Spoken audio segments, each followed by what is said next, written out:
Hey friends, this is Erin from St. George's Episcopal Church and the Center for Art and Spirit, and I have been doing some pop-up story times on and off for the past several months, and I wanted to do something a little bit different today, and I hope I can keep it going. But today I wanted to start reading James and the Giant Peach by Roald Dahl. So I will read for just a few chapters, because then probably my baby will wake up and need me, but I will read a little bit to you, and then the next time I read a story, it will be the next part, and you can always go back and listen again. So I'm going to turn the camera to the other side, and there it is. James and the Giant Peach, illustrated by Quentin Blake, written by Roald Dahl. This book is for Olivia and Tessa.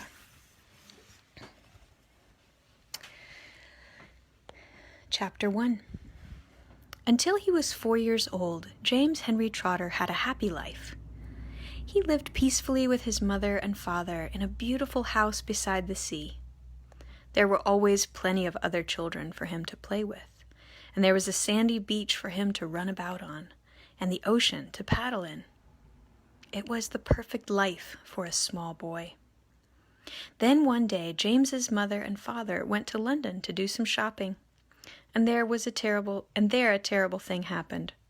Both of them, suddenly, got eaten up, in full daylight, mind you, and on a crowded street, by an enormous, angry rhinoceros, which had escaped from the London Zoo. Now this, as you well can imagine, was a rather nasty experience for two such gentle parents. But in the long run, it was far nastier for James than it was for them. Their troubles were all over in a jiffy. They were dead and gone in 35 seconds flat. Poor James, on the other hand, was still very much alive, and all at once he found himself alone and frightened in a vast, unfriendly world. The lovely house by the seaside had to be sold immediately, and the little boy, carrying nothing but a small suitcase containing a pair of pajamas and a toothbrush, was sent away to live with his two aunts. That is not very much. I'll show you the picture. Their names were Aunt Sponge and Aunt Spiker, and I am sorry to say that both of them were really horrible people. They were selfish and lazy and cruel, and right from the beginning they started beating poor James for almost no reason at all. They never called him by his real name, but always referred to him as "you nasty little beast," or "you filthy nuisance," or "you miserable creature," and they certainly never gave him any toys to play with or any picture books to look at. His room was as bare as a prison cell. They lived, Aunt Sponge, Aunt Spiker, and now James as well, in a queer ramshackle house on the top of a high hill in the south of England.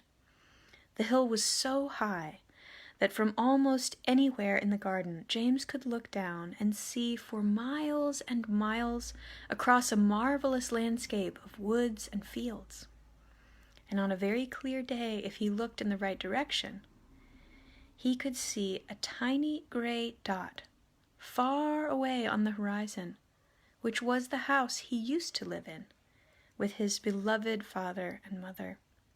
And just beyond that he could see the ocean itself, a long thin streak of blackish blue, like a line of ink, beneath the rim of the sky. But James was never allowed to go down off of the top of that hill. Neither Aunt Sponge nor Aunt Spiker would ever be bothered to take him out herself, not even for a small walk or a picnic. And he certainly wasn't permitted to go alone. "The nasty little beast will only get into mischief if he goes out of the garden," Aunt Spiker said, and terrible punishments were promised him, such as being locked up in a cellar with the rats for a week, if he even so much as dared to climb over the fence. The garden, which covered the whole top of the hill, was large and desolate. The only tree in the garden in the entire place, apart from a clump of dirty old laurel bushes at the far end, was an ancient peach tree that never gave any peaches. There was no swing, no seesaw, no sand pit, and no other children were ever invited to come up to the hill to play with poor James. There wasn't so much as a dog or a cat around to keep him company.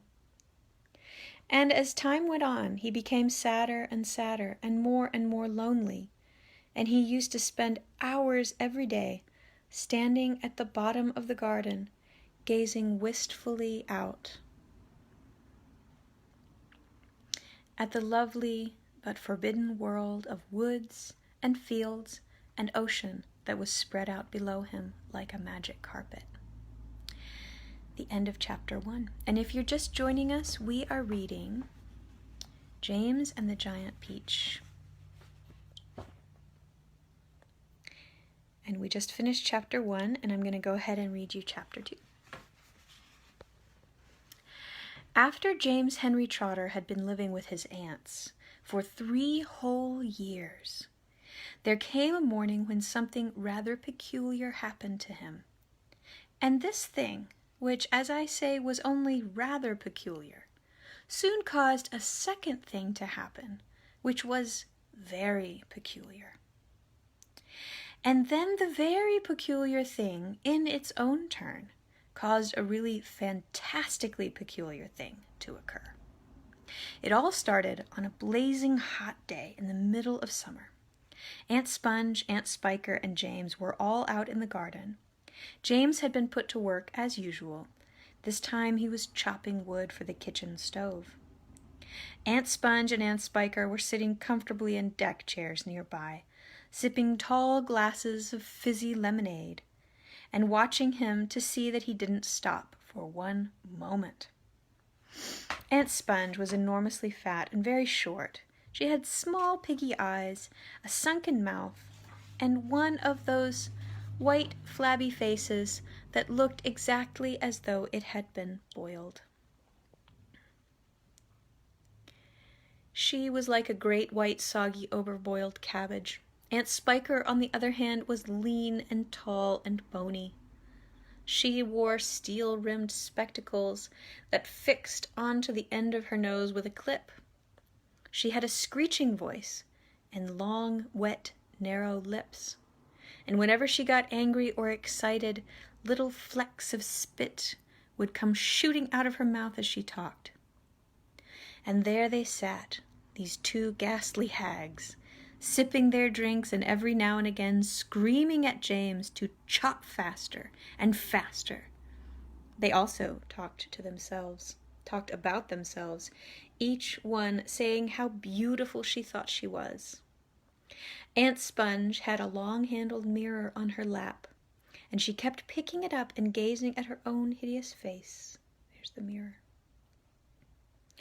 "I look and smell," Aunt Sponge declared, "as lovely as a rose.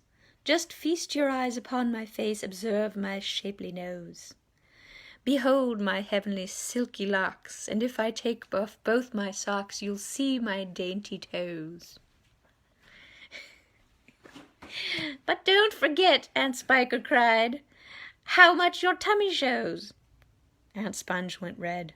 Aunt Spiker said, "My sweet, you cannot win. Behold my gorgeous curvy shape, my teeth, my charming grin. Oh, beauteous me! How I adore my radiant looks, and please ignore the pimple on my chin." "My dear old trout," Aunt Sponge replied, "you're only bones and skin. Such loveliness as I possess can only truly shine in Hollywood." Aunt Sponge declared, "Oh, wouldn't that be fine? I'd capture all the nation's hearts. They'd give me all the leading parts. The stars would all resign." And there's poor James. "I think you'd make," Aunt Spiker said, "a lovely Frankenstein." Poor James was still slaving away at the chopping block. The heat was terrible. He was sweating all over, his arm was aching. The chopper was a large, blunt thing, far too heavy for a small boy to use. And as he worked, James began thinking about all the other children in the world and what they might be doing at this moment. Some would be riding tricycles in their gardens. Some would be walking in cool woods and picking bunches of wildflowers. And all the little friends whom he used to know would be down by the seaside, playing in the wet sand and splashing around in the water. Great tears began oozing out of James's eyes and rolling down his cheeks. He stopped working and leaned against the chopping block, overwhelmed by his own unhappiness. "What's the matter with you?" screeched Aunt Spiker, glaring at him over the top of her steel spectacles. James began to cry. "Stop that immediately and get on with your work, you nasty little beast," said Aunt Sponge. "Oh, Auntie Sponge," James cried out, "and Auntie Spiker, couldn't we all please just for once go down to the seaside on the bus? It isn't very far and I feel so hot and awful and lonely." "Why, you lazy good-for-nothing brute," Aunt Spiker shouted. "Beat him," said Aunt Sponge. "I certainly will," Aunt Spiker snapped. She glared at James, and James looked back at her with large, frightened eyes. "I shall beat you later on in the day when I don't feel so hot," she said. "And now get out of my sight, you disgusting little worm, and give me some peace." James turned and ran. He ran off as fast as he could to the far end of the garden, and he hid himself behind that clump of dirty old laurel bushes that we mentioned earlier on. Then he covered his face with his hands and began to cry and cry. That is the end of chapter 2. We'll pick up with chapter 3 next time, which will be in just a few days. And I promise the story starts out very, very sad, but it gets much happier and a lot more fun. So if you are feeling like James is just sad and everything is going to be hard for him forever, just wait. Things get better. And I hope if you're having a hard time right now that things get better for you. And I hope if you're having a wonderful time right now that things stay wonderful for you. And I hope you have a wonderful week and a wonderful day. Much love and many blessings. See you next time. Bye.